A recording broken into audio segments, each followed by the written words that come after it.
অনিশ্চিত, বাচ্চা বেঁচে আছে কিনা সেটা অনিশ্চিত, আমরা আর বলতে পারতেছি না। আমরা চেষ্টা করতেছি, ইনশাআল্লাহ আপনারা সকলে দোয়া করবেন, আমাদেরকে সহযোগিতা করেন। কোথায় আছে, কি অবস্থায় আছে, এটা আর কোনো করা। শিশুটির মা যখন শিশুটিকে নিয়ে আসে, তার কোলে একটা বাচ্চা ছিল, শিশুটা ছিল। বাচ্চা মা মনে করছে যে আমার বাচ্চা আমার পিছে পিছে আসতেছে।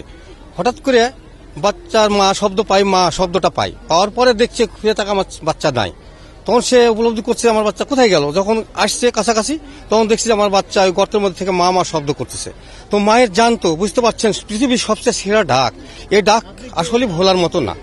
তবুও তারা জানাজানি হওয়ার পরে, বেলা 1টার দিকে ঘটনা ঘটছে, জানাজানি হওয়ার পরে প্রথমে ফায়ার সার্ভিসকে খবর দেওয়া হয়েছে। ফায়ার সার্ভিস এখানে আসছে, তারা আসার কাজ শুরু করছে এবং তারা আমাদেরকে নিশ্চিত করছে যে বাচ্চা 30 ফিট নিচে আছে এবং জীবিত আছে।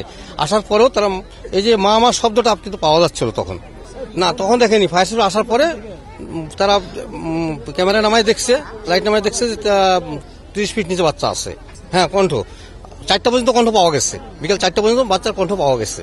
তারপর উৎসুক জনতা, এখন শোকাহত জনতা, এখন আর উৎসুক বলা যাবে না, এখন শোকাহত জনতা যখন ভিড় চাপে গেছে তখন আর বাচ্চার কোনো কণ্ঠ পাওয়া যায়নি।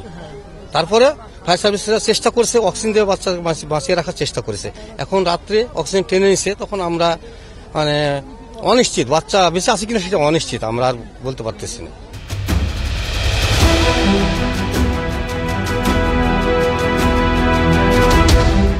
সমস্ত রাত্রি তো আপনারাও আছেন, ওনারাও আছে। ওনারা মাটি কাটা তারা করলো, বললো যে 35 ফিট নিচে বাচ্চাটা হয়তো আছে। তারপরে সকালবেলা তো আর তারা কোনো দিতে পারছে না যে কোথায় আছে, কি অবস্থায় আছে, এটা আর কোনো করা। তারা বোরিং করছিল, বোরিং করার পরে বোরিংটা টেস্টে মিলেনি অবস্থায় বলে ওরা বলছে, যেটা শুনতে পাচ্ছি যে ইয়েটা করে ফেলছে, মুজায় ফেলছিল।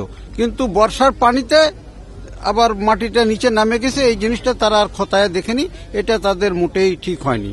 তাদের জমি যখন নিজের, জিনিসটাকে দেখতে হতো, দেখার পরে এই জিনিসটা মুজায় দিলে পরে আর এই ঘটনাটা ঘটতো না আর কি। যে আপনারা জানেন যে গতকাল এখানে 12 ইঞ্চি ডায়া বিশিষ্ট একটা পাইপ এখানে উঠাই নেওয়ার পরে গর্ত রয়ে গেছিল, গর্তটা বন্ধ করে নেয়। তো 2 বছর বয়সের একটি বাচ্চা ওই পাইপের ভিতরে পড়ে যায়। পড়ে গেলে আমরা তানোর, রাজশাহী, চাঁপাইনবাবগঞ্জ থেকে 8টা ইউনিট আমরা ঘটনাস্থলে তাৎক্ষণিক চলে আসি এবং উদ্ধার কাজ শুরু করি। বিশেষ করে এই উদ্ধার কাজে স্থানীয় জনগণ আমাদেরকে সহযোগিতা করেছেন। স্থানীয় প্রশাসন, বিশেষ করে ইউনো মহোদয় এবং উপজেলা প্রশাসন, আপনারা আমাদেরকে সহযোগিতা করেছেন। আর আমাদের ডিজি মহোদয় প্রতিনিয়ত আমাদেরকে প্রয়োজনীয় দিক নির্দেশনা দিচ্ছেন, ডাইরেক্টর স্যাররা আমাদেরকে প্রয়োজনীয় দিক নির্দেশনা দিচ্ছেন।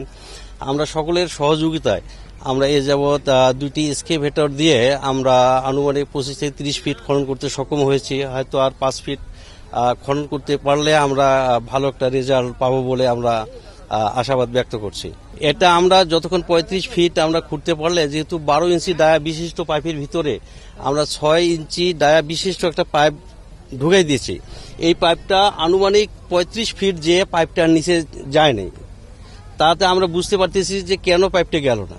হয়তো বা বাচ্চাটা সেখানে আটকে থাকতে পারে, বা আমরা এই পর্যন্ত গেলে ইনশাল্লাহ আমরা একটা ভালো কিছু জানাতে পারবো বলে আমি মনে করি। তবে আমাদেরকে এই অত্র এলাকার লোকজন আমাদেরকে সার্বিক সহযোগিতা করতেছে এবং তারা ফায়ার সার্ভিসকে যেভাবে সহযোগিতা করলে উদ্ধার কাজটা আরও তৎপর বৃদ্ধি পাবে বা অল্প সময়ের মধ্যে সম্পাদন করা সম্ভব হবে, এই দিক দিয়ে তারা আমাদের এখানে উপস্থিত যারা আছে সকলেই আমাদেরকে সার্বিক সহযোগিতা করছেন।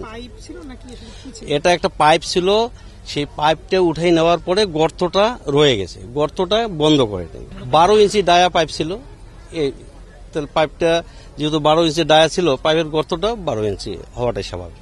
আমরা চেষ্টা করতেছি, ইনশাআল্লাহ আপনারা সকলে দোয়া করবেন, আমাদেরকে সহযোগিতা করেন। আমাদের প্রশাসন, আমাদের মহাপরিচালক হেডকোয়ার্টার থেকে ডিজি স্যার, আমাদের ডাইরেক্টর স্যাররা সার্বক্ষণিক আমাদেরকে প্রয়োজনীয় দিক নির্দেশনা দিচ্ছেন। আর আমাদের ডাইরেক্টর অপারেশন স্যার ইতিমধ্যে এয়ারপোর্টে এসে পৌঁছেছেন, ঢাকা এয়ারপোর্টে। উনি ফ্লাইটটা সম্ভবত 1 ঘন্টা লেট, উনি এখানে আমাদের মাঝে চলে আসবেন। আমি এই উদ্ধার কাজের সমাপ্তির সময়টা আমরা সুনির্দিষ্ট করে বলতে পারবো না।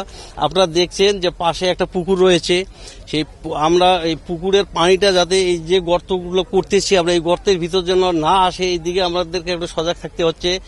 আর আস্তে আস্তে আমরা এই কাজগুলো করার চেষ্টা করছি।